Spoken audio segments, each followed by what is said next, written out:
Hello and welcome to Restoring Our American Republic. I'm Chuck Benoit with the Nature of Things, where we are realigning God, government, and natural law so that we might restore our American Republic. I'd like to give a shout out to the Founder's Bible by Shiloh Road Publishers. I get many of my quotes and a great deal of information from this book, including this particular topic. Benjamin Rush. Benjamin Rush was a signer of the Declaration of Independence. He was called the father of public school under the Constitution and the father of American medicine. As an expert in many areas, he clearly was a founding father. Benjamin Rush said this, and I quote, "The Bible contains more knowledge necessary to man in his present state than any other book in the world. By renouncing the Bible, philosophers swing from their moorings upon all moral subjects. It is the one correct map of the human heart that ever has been published." End quote. There is no other moral foundation that can possibly allow for freedom to extend to all people. Freedom is not being able to do anything you want. Freedom is clearly a lack of bondage to people and to behavior that is detrimental to yourself and others. And when you decide to behave selfishly, you begin to deprive others of their freedom. And it's time that Americans demand that our legislators return to natural law, the principles of the Bible, as the foundation of our legal system. Giving this foundation of our legal system to judges by way of case law provides for a slippery slope from eternal principles of societal behavior to the basest of societal living. It is clearly where we are heading and where many blue states and cities find themselves even as we speak. Thank you for listening. And with that, please welcome today's guest, Tom Hansing from the Northlake County Hospital District. Welcome, Tom. How you doing? Well, I'm doing well, and may the peace of Christ be with all of you today. And it's good to be here with you guys. Super. Well, let's bring Mike into the conversation. Mr. Levine, how are you this morning? I'm doing great, gentlemen. Pleasure to Super, be with you super. guys. Amazing. We get to talk about the North Lake Hospital District today. Very controversial subject over a very long time, so I'm looking forward to it. Sure. Yeah. So, Tom, you are seat number 5 in the Northlake County Hospital District, and how long have you been there? Well, this was my first year. I was asked to run for the office in 2024, uh, which I did so and was duly elected. So this was my first crack at the hospital board this year. Super, super. And how are you liking it? To say the least, it was interesting. Uh, as sort of an intro, the North Lake County Hospital Board of Trustees, it's a taxing authority. So when you get your tax notices in August of each year, there towards the bottom, you'll see the North Lake County Hospital taxation number. And in 2024, it was quite large. Uh, the mill rate was actually put on the trim notice at 1.0, which showed a fairly large increase in people's property taxes. Now, the good news is that when the final numbers did come out, it was much, much, much lower. It was a mistake, if you would, between the Board of Trustees and the accounting office as to what the mill rate in 2024 should have been. It all got resolved. As a matter of fact, the 2024 board had some conflict and was not actually able to have a quorum for the final meeting. And the final millage rate wasn't actually established until January of 2025, when the new board convened and voted to approve the 2024 numbers. What you find is that for the Board of Trustees, which is a non-paid position, you have a January meeting where everybody gets to know each other and go over the rules, the regulations, look at the budget worksheets, see the monies. Then there's a May meeting, which is your preliminary budget workshop, where you basically are setting up and establishing your ideas for an appropriate millage rate. And then in July, there is the actual funding, formal funding requests, and the preliminary budget millage rate is set because that is what's going to go out on the trim notices come August.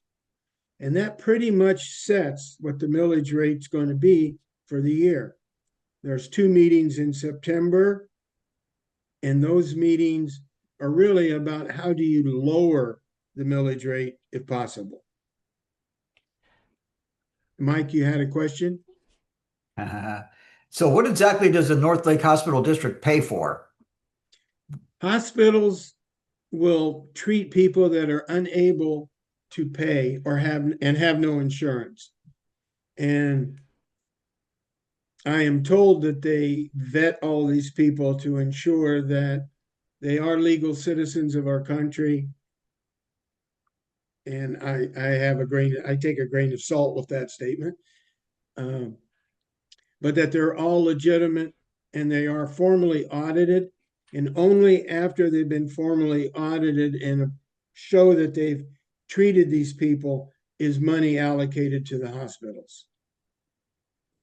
Well, over the years, that's been pretty controversial. Exactly who, because again, I'm just going to throw out rumors that I've heard that basically the heads of these hospitals have allowed, free basic medical care to people that are in their sphere of influence and things like that. So I've just heard that there's been some abuses of that, which not unusual for when government money goes into a pot that the people controlling the money would abuse it. That's I hate to say it, but from some people's perspective, it's expected, that that's going to happen, but it doesn't make it acceptable or right that it happens. But so anyway, I'm just interested to hear. And again, you're a brand new member there, going through your first budgeting cycle. And, we've talked a little bit about the way that the millage rate is set and all the, supporting data that goes into establishing the base. But it's kind of interesting to me with Obamacare and with Medicare and Medicaid the way it is. I mean, if you don't have private insurance, then Medicare forces you to take Part B, right? Or Medicaid Part B or whatever that is. Yeah. So what do you think, Tom? How many people out in North Lake County are flying without health insurance? Is that a lot or a little? According to the hospitals, a lot. They're seeing a real increase in people that just don't have insurance and don't have the ability to pay. The issue becomes the hospitals are also businesses. And as a business, they get their money, a lot of their money comes from federal grants through Medicaid and Medicare. So one of the things that needs to be looked at are these 501Cs, and all these hospitals are nonprofit, tax exempt 501Cs. And the question becomes, are they showing a surplus because they're extremely well run and they're getting lots of money from Medicare and Medicaid? Or are they showing a loss and desperately need this money to cover their expenditures for these people that have no insurance? And one of the discoveries that I had during this past year, that was a question that has not been asked until I came on board the board of trustees. Nobody was asking the hospitals, are you making money or are you losing money? I took the time to run the 990s, which, by the way, lag about a year and a half behind. So right now, the only financial reports you can get on the hospitals are 2023. But interestingly, both for UF and Advent, they both showed very, very healthy surpluses. So I questioned whether or not they even needed money in that July meeting. And we were able in the then September meetings to negotiate a reduction in the mill rate. Going forward, what I see is that the early meetings that are set up, which are January, which is the introductory meeting for the new board members, where we go over the year, policies, procedures, whatnot. Then the May meeting where you're setting up your budget, leading to the July meeting where you set the mill rate. That's the forward look portion of the meetings. So, Now, for those of us who aren't overly aware of what's going on up there, what is the maximum tax that you can put out, and what is it right now? Could you just describe the tax itself, and sure. how we end up with who decides what that is? The maximum mill rate allowable under the law is 1.0. And in 2024, that was a little over 20 million. 2025, that was up to 23 million. Now, I don't know that they've ever actually done a 1.0 mill rate. I believe it's always been much, much lower than that. This past year, we finished at the rollback rate of 0.385.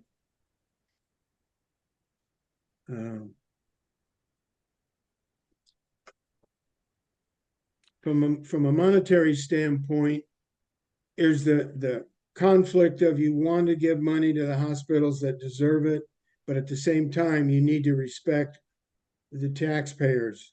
We're taking money from our taxpayers, and you want to make sure that you're making a good, informed decision, and the right amount of money is going to the right people at the right time. That has been a challenge for this board. And one of the things that I worked on hard at the end of this year was the reform that's required to properly follow the process so that informed decisions are made based on facts. And so it's not just emotion driving the results. And frankly speaking, that's what I saw last year when I was just attending the meetings. And going back over this year through my learning process, yeah, the auditing isn't done on time, the accounting's not done on time. So the board members, we don't have all the information to make a factual decision. That puts us at risk, creates a liability for us if there is something going on that, let's say, is not above board. So Mike, reform did you is have necessary.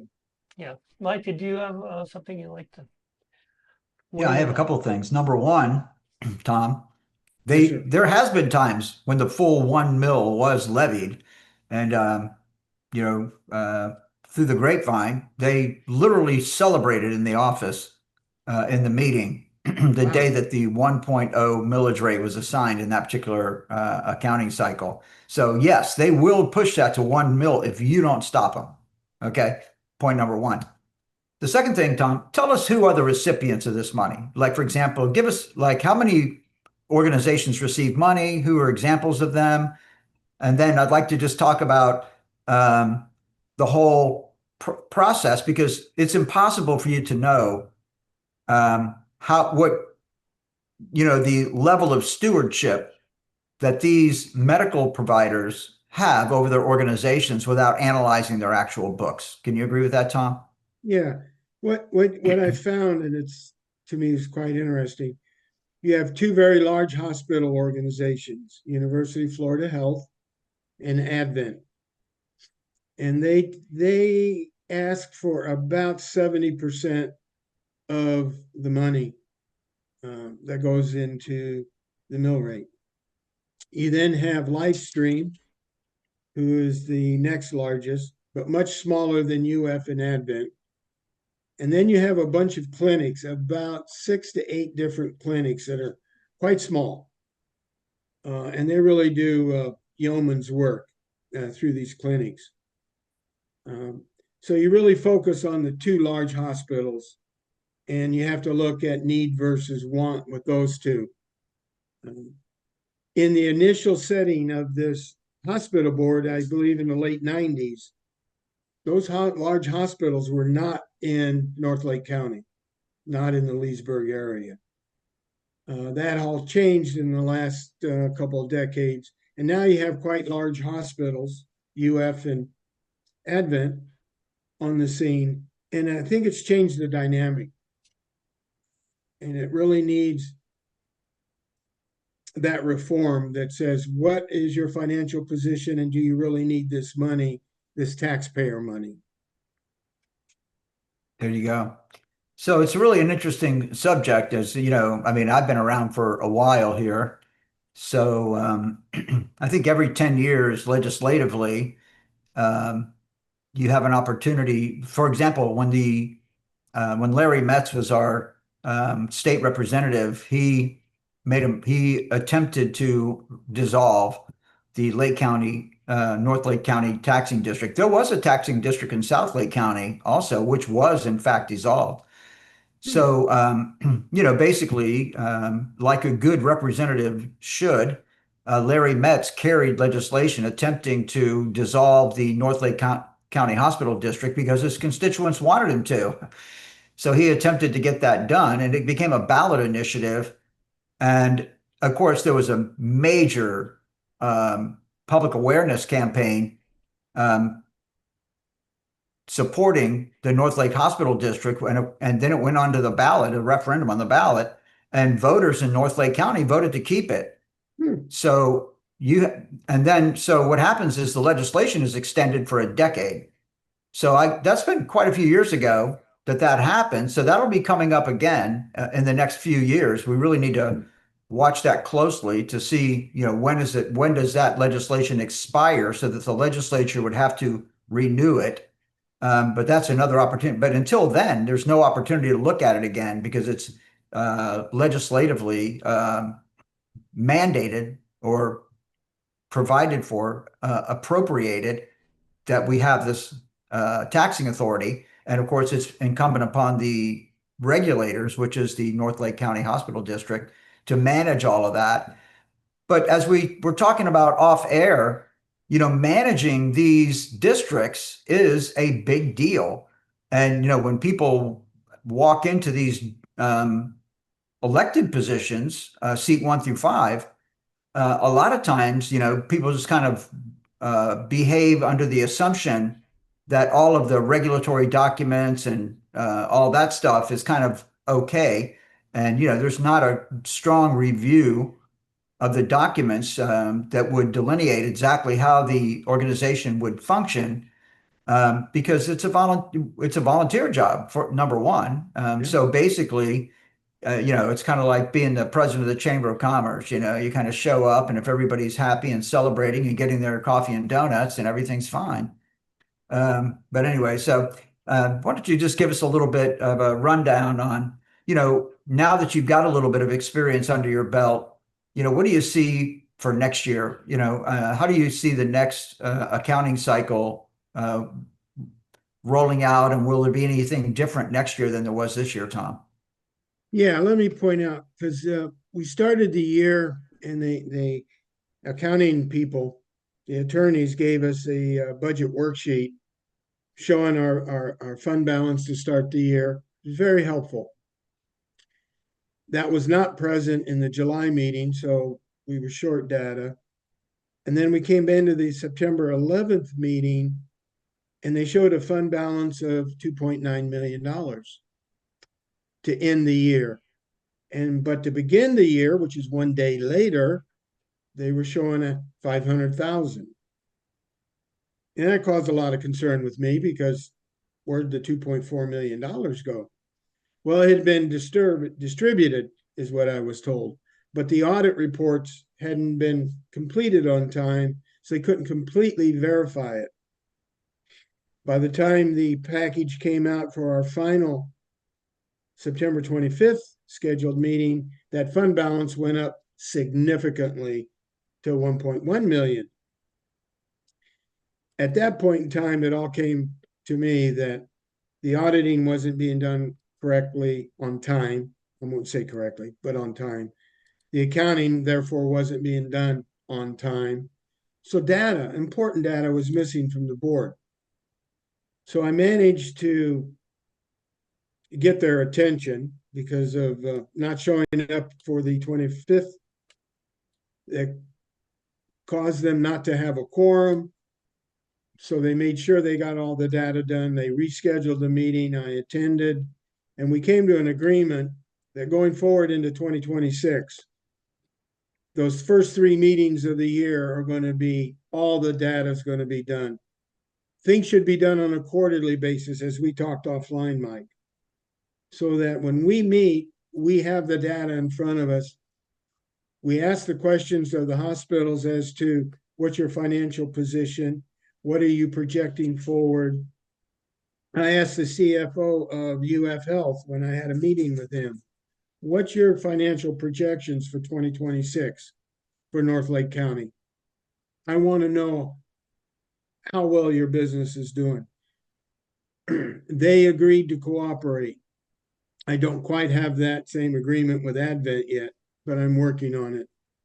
So what we're looking at, and what I'm looking at, and what I'm pushing for is in 2026, these first 3 meetings, we're going to get the numbers. We're going to get them right so we can make a good decision.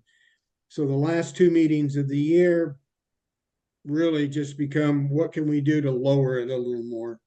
But do it from a standpoint of having facts, not just running off of emotion. That's pretty interesting. Yeah, it's but your point was well taken. You know, we're really a bunch of non-paid volunteers.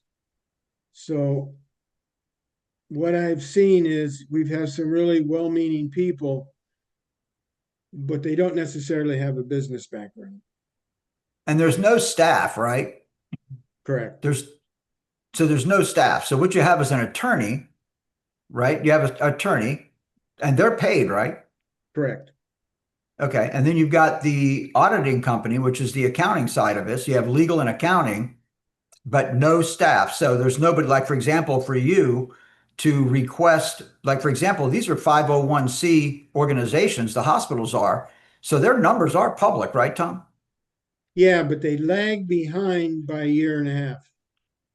That's a problem. Okay, great. So the point is that for you as a member of the oversight board, you have to, it's on you to fight through all the bureaucratic blockades in order to get the information you want from the hospitals. And basically, there, other than the law, the typical disclosure laws for not-for-profit organizations, they have no obligation to provide this for you if they don't want to, right? That is correct. And that's a problem. That is a problem. So, yeah. So again, that's a political issue. And so another point I would just make is that I would suggest that every one of those not-for-profit organizations who receive money from the North Lake Hospital District should also be required to file their financials quarterly at the same time. So when you go into that meeting, you've got the financials from the auditors quarterly, and you also have everybody who's requesting money from that North Lake Hospital District Fund should be required to file quarterly. If they don't file quarterly, they should not, they should be removed from eligibility, in my opinion, Tom. Understood. It is something that I am going to be and have been bringing up as a requirement for these meetings. Knowing the financial situation of these hospitals, to me, absolutely paramount. It's critical. Paramount. You know, they're not for profit, but as we all know, people running not for profit NGOs make a lot of money. So the way they spend their money matters. And of course, then you get into the whole shell game of how much is your bill when you go to the hospital, because again, hospitals aren't required to publish their rates for service even. So you 10 guys and girls could go into the hospital, get the exact same procedure and pay 10 different prices. That is correct. So I feel, I don't know, Tom, I don't know, maybe it's just my mindset, but I struggle to have compassion for these hospitals. I don't know. What are your thoughts? The same. When I ran their financials, again, they lagged by a year and a half. Both of those hospitals had very, very healthy surpluses. We don't call it profit. When you're a nonprofit, you have to call it a surplus. Right. And they're required by law to then roll it back into their business, which tells me when I looked at their financials, we don't need a North Lake Hospital Board. You don't need to give them money. Now, it's a different I story agree. for these clinics, which I think are barely breaking even, but that's a really small amount of money compared to those two large hospital chains. And Tom, for me personally, as you were explaining to me that the UF and Advent get 70% of the money, and of course, Livestream Behavioral Center, they are experts at getting other people's money, right? Because they get appropriations out of the legislature too every year. I mean, if you go back and watch the appropriations list that comes out of the state for each of the counties. Live stream is, and look, these people make a lot of money. Their salaries are based on the amount of fundraising that they do. The more money they bring into the organization, the more money they make personally. It's a commission job, basically. And the same thing with the Lake County, with the Lake Sumter State College, same thing. I mean, people get paid based on how much money they can get from the government, period. So these people are experts at getting money from the government. But as you were explaining that, my mind immediately went to we're helping the wrong people, right? 70% of the money should go to the little clinics that are struggling to survive, and 30% or none should go to the big hospitals who have tons of money. What do you think, Tom? That's what's driving me in reforming this process. The rich get richer and the poor get poorer, and we kind of need to reverse that a little bit. I have another question for you. Do the recipients of the money, do they submit funding requests? They do. They do. And then the auditing is to verify that if you say I need X million because I've treated all of these people with no insurance, they then get audited to verify these are the receipts. You did really treat all of these people, therefore you qualify for these funds. It's the Very timing on interesting. that information that's created so many issues for us. Well, the secret here is disclosure. So I'm suggesting to you, and I'm not, of course, I'm nobody. Well, that's not true. You're the But I Mike am saying Levine. to you that step one is everybody who wants to participate and get any money out of the North Lake Hospital District, if you miss a filing deadline, you are excluded. And I would suggest myself personally, that if the auditor doesn't get their audit done on time, I'll be honest with you. I would say that every 2 years, the North Lake Hospital, that it's allowed to exist, the North Lake Hospital District should be issuing requests for proposals for the lawyer and for the auditors. So that way you've got a bank of proposals from qualified organizations who can fill the role as legal counsel and the audit. And then all of the recipients of that money should be required to file their financials quarterly. And then they should file audited financials um, at a minimum of every 2 years, Tom, in my opinion. That's good input, and that's something that I will work on. It's difficult getting the whole board to steer in the same direction, but I think my personality may be strong enough to get us I headed think in it that is. right direction. Well, the interesting part about that is when you start, because here's the, again, you can look at our great president, Donald Trump, and see what he's doing all around the world by negotiating. And I'm saying to you that when you become the best negotiator, you will eventually rise to be the leader, the chairman of that organization. And there could be a silver lining, right? So, for example, you know what? There's two choices you have here, recipients of North Lake Hospital District money. You can either, and you lay out the program that says, the auditor will be fired if they don't hit their reporting deadline, and the recipients will be excluded if they don't file quarterly. And the flip side would be that if we as a board do not embrace and implement the recommendations that I'm making, then we'll move to abolish the organization altogether. But if you were to comply, then we might consider allowing the North Lake Hospital District to continue to exist. And those are kind of the framework for getting this thing under control, Tom, That's in my generally where opinion. I'm headed. Good input, Mike. Appreciate it. There you go. Well, And if I we can help are, you frame the argument, I'm happy to do it. You there we got it. go. You We got are it. out of time, and so as is my want, I would like for both of you to give me a final. Mike, why don't you start just the final wrap up? You know, it's just amazing how living off of other people's money has become a science in the United States of America. And I'm repulsed by it personally. I think it's horrible. And I think if we could ever conquer the uh, desire to live off of other people's money, America would be a lot better place, Chuck Benoit. Great. And Tom, would you mind just giving us a Similarly, final? yeah, similarly, and I agree with Mike.